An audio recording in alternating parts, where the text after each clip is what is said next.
It's my feel-good breakfast show.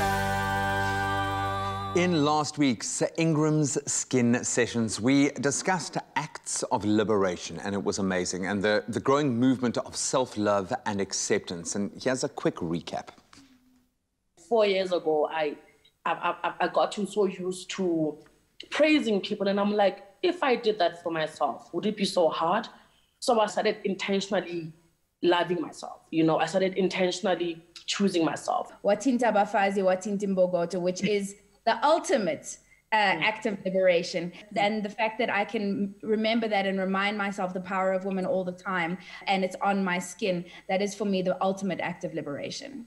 So now that you're up to speed, today we continue this discussion and shift the focus to finding liberation during the COVID pandemic and how this time has given rise to certain trends like skinimalism, a trend that is seeing consumers throwing away their inessential beauty products with a less is more approach, which is wonderful, as well as the rise of self-care during this time in general. It's all about taking a moment just to express self-love. Which can be a difficult thing. I think many of us are still working from home at the moment, and in some cases have not even met our colleagues or clients in person, but have been able to form meaningful connections in spite of all this due to the new digital world that we find ourselves in.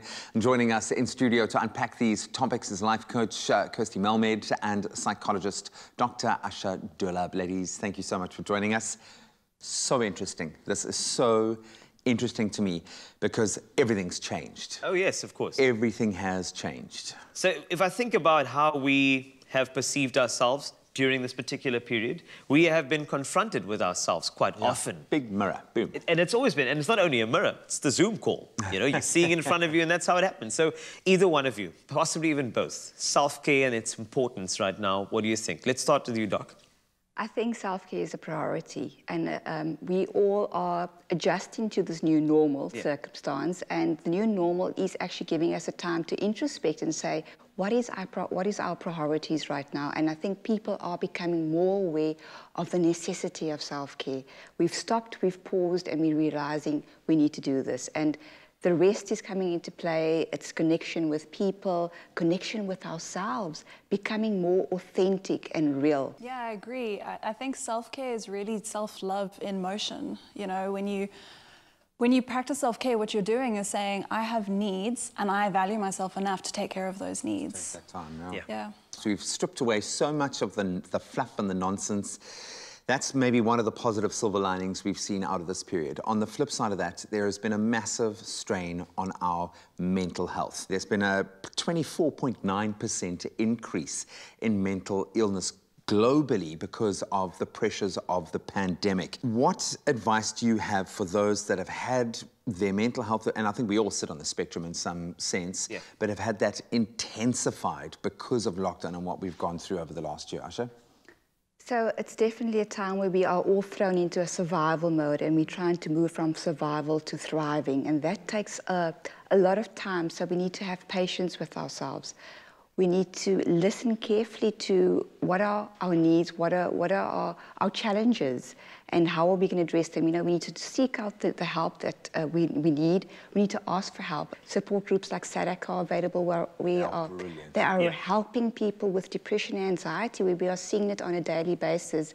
I think so many of us are trying to do this on our own, and now is the time to reach out and say, I do need help, because there's so many resources available that can help. Create and use that network, yeah. You know, so I'm going to go even broader now. Let's just say with corporate communications, you know, you have a Zoom call and somebody is seeing something on your bookshelf behind you. But sometimes it can become very negative when one is not only confronted with yourself, but when other people are prompting this discussion. And this actually weighs on somebody trying to interact with the world, doesn't it? Because now it's an electronic interaction, but yet it's hitting home because it's in your home, which is big. Well, the thing is, you know, we're so busy trying to put on a mask and show people this very cultivated, perfect version of ourselves. And I think you've got to look deeper than that and say, what is it about me that I think is a problem? Why am I trying to hide these different parts of who I am that actually make me unique and beautiful?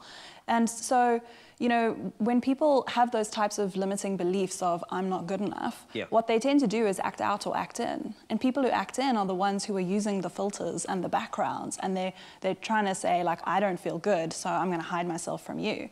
Whereas the people who act out are the ones who are judging the other people, because they're also not feeling good enough in some way, and rather project that outwards, like you said, than actually accept this is how I'm feeling, and that's pretty painful. So we need to start doing some deeper reflection. We need to start working on our relationships with ourselves so that we can feel more accepting. Yeah, comfortable in the skin we're in. But you can still use a ring light. It's fine. Use a ring light. That's fine. You still want to look good. You know? I mean, that's great.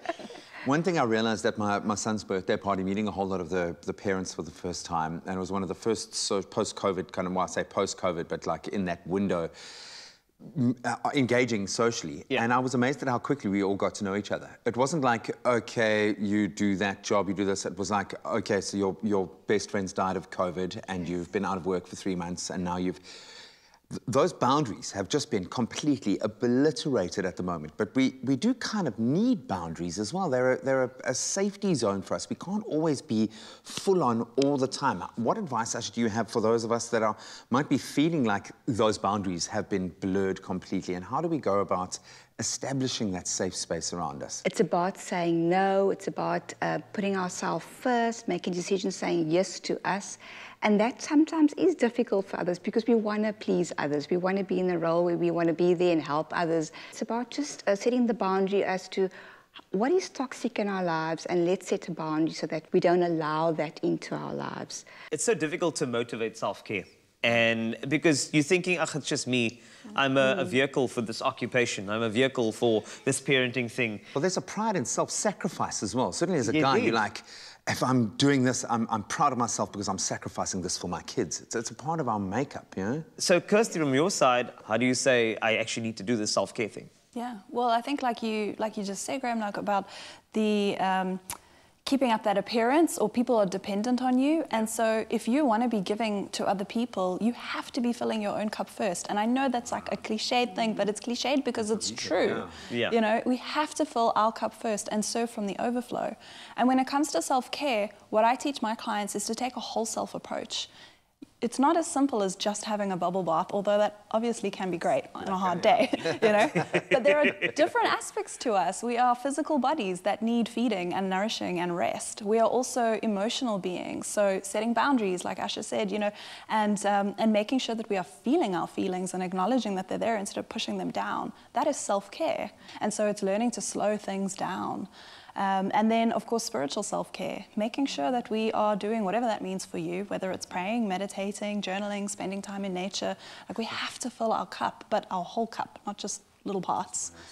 And that's how we can best serve. I suppose the worst part of lockdown has been the best part of lockdown, is we've got the time to reflect. We've got the opportunity to understand things on a deeper level. Now, maybe this has been this cool kind of watershed moment where the whole world is just getting real and becoming more authentic. So maybe that's the take home here. But I would just suggest, like, just get out and exercise. That's often it's the simplest thing. It doesn't require any complexity of your mind or anything like that. And it's amazing how much better you feel after just doing a little bit of something, just putting the brakes on and do something for yourself.